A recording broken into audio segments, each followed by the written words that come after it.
Bonjour, je suis Tiffaine Rousseau, chargée d'action culturelle pour l'association Sésame, et je vais vous présenter les romans sélectionnés pour la saison 2023 du prix du roman Sésame.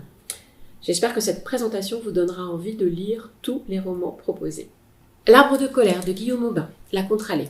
En 2016, Guillaume Aubin a obtenu une bourse accordée par l'Office franco-québécois pour la jeunesse pour faire un voyage et en tirer matière littéraire. Il s'est rendu à la réserve Manicouagan. Il a été saisi par la magie du lieu et a eu envie d'y planter son histoire.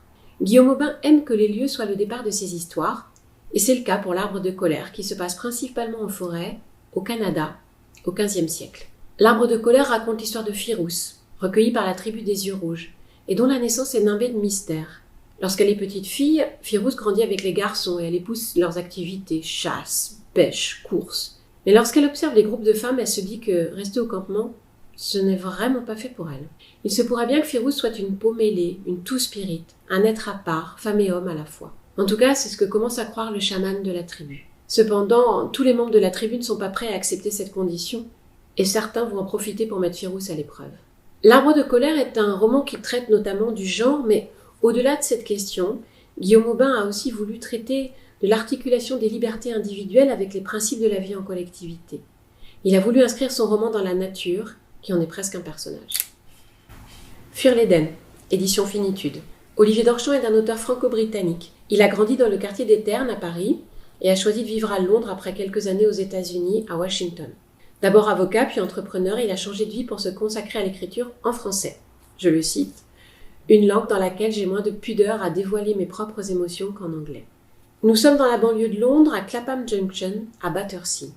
C'est l'histoire d'Adam, 17 ans, qui vit dans ce quartier dans un immeuble, l'Eden Tower, où la vie n'est pas très rose. Il partage cet appartement avec son père, qu'il appelle l'autre, et sa jeune sœur, Lorraine. Sa mère n'est plus là. Un jour, elle est partie. Et Adam attend son retour et essaye de comprendre et de vivre sans elle, tout en protégeant sa sœur des vicissitudes de la vie et de ce père alcoolique abusif. Adam passe son temps avec ses deux amis, Ben et Pav. Il s'occupe de la maison, de sa sœur, et surtout, il attend d'avoir 18 ans pour s'en aller. Adam travaille plusieurs heures par semaine pour Claire, une femme aveugle très cultivée, à qui il fait la lecture. Ils passent aussi beaucoup de temps à discuter tous les deux. Claire le rassure, l'aiguille, le conforte dans ses choix de vie. Elle est un peu la béquille qui aide Adam à marcher droit et à voir plus loin. Un jour, à la gare de Clapham Junction, Adam retient par son sac une jeune fille qui essayait de se jeter sous un train. Elle s'enfuit, lui laissant son sac, et Adam se met à sa recherche pour lui restituer ses affaires. Cette fille belle, lumineuse, il veut la retrouver. Il veut lui parler. Mais elle habite de l'autre côté de la voie ferrée, du bon côté. Adam va se lancer dans une quête, aimer. Mais ce n'est pas facile d'aimer quand on n'a pas appris à ressentir, à dire et à partager des moments doux. La vie suspendue de Baptiste Ledan, édition Intervalle. Baptiste Ledan a vécu plusieurs carrières. Il a travaillé en politique, dans l'enseignement supérieur et en administration publique. Parallèlement, il écrit depuis un moment puisqu'il a reçu divers prix pour ses nouvelles à partir de 2003. La vie suspendue est son premier roman, qui se place à la lisière de la fable, du conte philosophique, du roman d'initiation. C'est en tout cas un roman qui s'installe durablement en nous et nous fait réfléchir sur le sens de la vie et le temps qu'on lui accorde. C'est l'histoire de Thomas Fischer, marié, père de famille. Il perd sa femme et ses deux enfants dans un accident de voiture. Et il éprouve alors le besoin de quitter cette vie, pour laquelle il ne se sent plus d'attachement, mais surtout cette ville de Joupville et les souvenirs qui s'y trouvent. Il se réfugie à Lachiaté, une ville qu'il connaît, car il y a par le passé effectué des déplacements professionnels lorsqu'il était routier. Thomas essaye de faire disparaître son chagrin à Lachiaté, la ville est calme, agréable, sans remous, et Thomas se voit bien y rester un moment. Mais le temps passe vite, le deuil est long. Et Thomas Fischer rencontre un problème. On ne peut pas séjourner à Lachiaté plus d'un mois.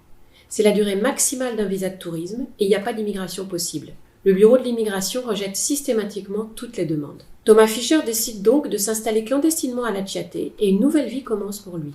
Il devient passeur. Il aide les clandestins bloqués qui souhaitent s'échapper.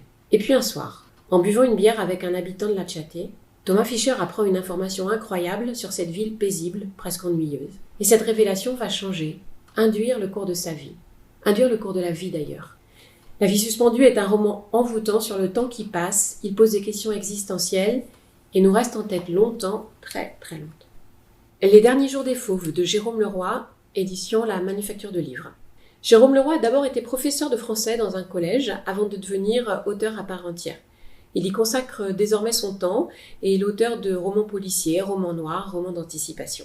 Dans les derniers jours des Fauves, nous sommes en France, à la veille des élections présidentielles de 2022. Mais le contexte gouvernemental n'est pas tout à fait celui que nous connaissons, quoique. À la tête de la France, il y a la présidente, Nathalie Séchard, qui est mariée avec un homme bien plus jeune, de 20 ans son cadet. Tiens. Les gilets jaunes, une pandémie, un système fragilisé par des questions écologiques. Nathalie Séchard est lasse, et elle ne souhaite pas se jeter dans l'arène pour un second quinquennat. Elle n'a pas envie de renouveler son mandat, elle préfère envisager une vie plus calme en Bretagne avec son mari. Et face à cette mise à disposition du siège de présidente, alors les Fauves vont se déchaîner.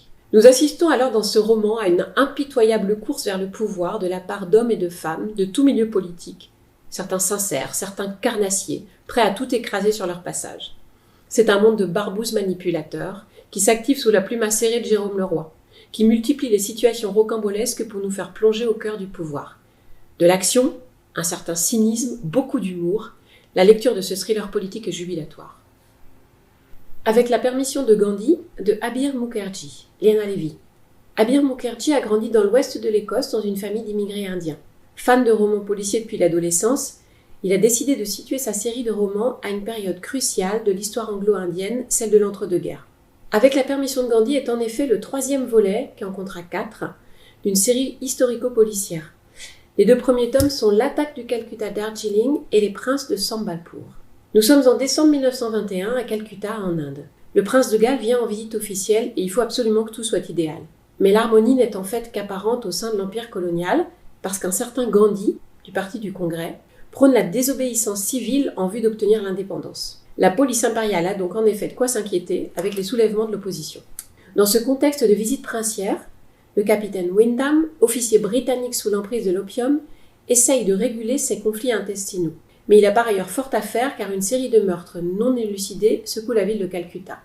Wyndham fait équipe avec un détective indien, le sergent Banerjee, qui est lui-même tiraillé entre son appartenance à la police de l'ennemi colonisateur et ses bons amis indépendantistes, ainsi que sa famille, qui lutte contre l'ennemi colonisateur elle aussi. Avec la permission de Gandhi est un roman matiné d'humour british où le polar se mêle à l'histoire et dans lequel nos 2 larrons Wyndham et Banerjee forment un duo assez détonnant et assez sympathique. Ultramarin de Mariette Navarro, Kidam. Au mois d'août 2012, Mariette Navarro, qui est notamment dramaturge, embarque à bord du cargo Fort Saint-Pierre de la CMA-CGM pour une résidence d'auteur organisée par le Centre national du théâtre. C'est de là que naîtra son roman Ultramarin. Ultramarin nous embarque dans un cargo qui traverse l'Atlantique et arrive en Guadeloupe. L'île Marie-Galante fait son apparition en dernière page. La commandante du cargo est en poste sur ce cargo depuis 3 ans. Elle est fille du commandant, la mer est son royaume. Sur le cargo, son équipe est masculine. Elle s'y sent bien. Elle sait se faire aimer, respecter. Les hommes l'apprécient pour son calme, sa justesse, son professionnalisme. Un jour, pendant la traversée, après 4 jours de pleine mer, un des officiers fait une proposition. Quand, dans ce dîner, après 4 jours de pleine mer, le second se penche vers elle, et avec une candeur qu'elle ne lui connaît pas, demande « On pourrait, hein, sans blague, couper les moteurs, descendre les canaux, s'offrir une petite baignade. » Une voix, sortie d'elle, dit sans réfléchir « D'accord. » Répète « D'accord. » Un court silence suit. « Bien sûr. » Et puis un grand rire incrédule. Les hommes descendent. La commandante reste à bord, et c'est un moment volé au temps. Les hommes sont dans l'eau, heureux et incrédules, la joie de se baigner en plein océan. Et puis il est temps de remonter. La baignade se termine, les hommes remontent à bord des canots de sauvetage.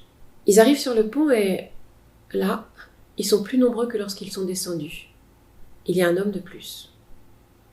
Il n'y a pas d'arc-en-ciel au paradis, de Netonon Noël Djekeri, Elie Hélas. Netonon Noël Djekeri est né à Moundou, au Tchad. Sa carrière d'auteur débute avec une première nouvelle publiée par Radio France Internationale. Et depuis, il habite sur les rives du lac Léman en Suisse. En 2017, il a reçu le Grand Prix littéraire national du Tchad pour l'ensemble de son œuvre. Nous sommes à la fin du XIXe siècle. La traite négrière transsaharienne bat son plein, en particulier dans la région du lac Tchad. Zeytoun, un adolescent, est arraché à sa famille pour être conduit et offert au royaume de Wadaï. Lors de ce long périple, enchaîné avec ses condisciples, il arrive quand même à s'échapper. Et il est recueilli lors de sa fuite par Tomasta et Yasmina, eux-mêmes en fuite. Tomasta est eunuque, Yasmina est la favorite malheureuse d'un harem. Le trio va trouver refuge sur l'île flottante et mouvante de Keiba. Les amours vont donner naissance à des enfants. Des étrangers vont arriver sur l'île et y rester. Un petit peuple, fier de son autonomie et de son indépendance, va vivre sur Keiba des années heureuses, fondant une société aux bases nouvelles, jusqu'à l'invasion. Netonon Noël Tchekeri, avec ses talents de conteur, son humour, sa langue poétique, nous emmène dans ce récit aux allures des mille et une nuits. Des empires négriers jusqu'à l'apparition du groupe djihadiste Boko Haram, en passant par la colonisation et les indépendances, grâce à la magnifique langue de Netonon Noël Tchekeri, nous sommes les témoins de l'épopée d'un peuple. Pourquoi pas la vie? Colline Pierret, l'iconoclaste. Colline Pierret a grandi en Alsace, a vécu dans différentes villes et habite aujourd'hui à Nantes. Elle écrit des romans, des albums et des nouvelles pour les enfants, les adolescents et les adultes. Pourquoi pas la vie est son premier roman pour les adultes. Nous sommes le 11 février 1963, à Londres, dans le quartier de Primrose Hill. Sylvia Plath, autrice et poétesse, veut se suicider, et elle a tout mis en place pour le faire. Elle est dans sa cuisine, elle a fermé et calfeutré portes et fenêtres, elle allume le four à gaz, mais soudain, un de ses enfants pleure et Sylvia Plath éteint le four et ouvre la fenêtre. C'est Colline Pierret qui décide d'éteindre le four et d'ouvrir la fenêtre, car Sylvia Plath, elle, est bien allée au bout de son geste ce 11 février 1963. Et Colline Pierret ressuscite Sylvia Plath, ou lui permet en tout cas de vivre sa vie de femme, d'autrice, de maman. Nous plongeons alors dans le swinging London, dans le quotidien de la vie de Sylvia Plath, qui écrit. C'est son travail. Mais c'est aussi une nécessité vitale pour elle de s'exprimer par l'écriture. Sylvia Plath a 2 jeunes enfants, qui lui prennent beaucoup de son temps d'écriture aussi. Mais elle veut être tout. Une maman, une femme, une autrice, et sans avoir à choisir. C'est ce que va lui permettre Colline Pierret dans ce roman. Une garde alternée avec le père des enfants, le célèbre poète Ted Hughes, une thérapie, une comédie musicale en adaptation de son roman La cloche de détresse, et c'est avec beaucoup d'optimisme et d'envie que Sylvia jouera tous les rôles, consciente que l'époque est assez castratrice pour les femmes, mais faisant tout son possible pour s'appartenir. Ainsi, pendant 4 saisons, la vie prend une autre couleur pour Sylvia Plath. Emportée par l'élan d'un monde qui change sous la plume de Colline Pierret, Sylvia Plath poursuit sa vie. L'autre moitié du monde, de Laurine Roux, les éditions du Sonneur. Laurine Roux est professeure de lettres, moderne et aussi autrice. Elle écrit des nouvelles et de la poésie. L'autre moitié du monde est son 3e roman. Nous sommes en Espagne, dans les années 1930, dans les rizières du delta de l'Èbre. Les paysans s'éreintent au travail sous la férule de l'impitoyable marquise et de son fils sans vergogne. Toya est une adolescente qui vit avec son père Juan et sa mère Pilar, cuisinière au château. Toya est sauvage, vivante et subit très difficilement les exactions de la marquise et de son fils. Va arriver au village Horacio, un jeune instituteur aux idées révolutionnaires qui va se faire aider de son ami, avocat José, pour défendre les paysans et les aider à s'émanciper. Toya sera notre témoin de ce soulèvement paysan qui aura lieu dans un contexte de guerre civile entre les forces républicaines et les insurgés nationalistes. Roman sur un épisode historique fondateur en Espagne, L'autre moitié du monde est également une chronique sociale et humaine sur le pouvoir et la différence de classe. La lutte pour l'égalitarisme est portée par des personnages très forts et attachants, qui nous font vivre cette période de l'histoire sous un angle profondément humain. Saïd, de Fabienne Sziatli, La fosse aux ours. Fabienne Sziatli est née d'un père polonais et d'une mère allemande. Elle est poétesse, autrice, nouvelliste, essayiste et anime des ateliers d'écriture. Nous sommes dans une petite ville de Lorraine, au bord de la Moselle. Une rangée de maisonnettes dans lesquelles habitent les vrais Français, un grand immeuble dans lequel vivent les Arabes arrivés d'Algérie, et au milieu, un champ, le terrain de jeu. Les 2 communautés ne se mélangent pas, se jaugent et se jugent. À chaque bout du champ jouent les groupes d'enfants, mais personne ne passe les pylônes. Mais c'est l'été, et notre petite héroïne s'ennuie. Le temps est long, il fait chaud. Elle descend dans le champ, mais elle ne peut jouer avec les enfants qui sont de l'autre bout du champ. Ils ne sont pas comme eux. On parle d'eux, mais on ne parle pas avec eux. Et un jour arrive un garçon. Il joue au ballon, c'est Saïd.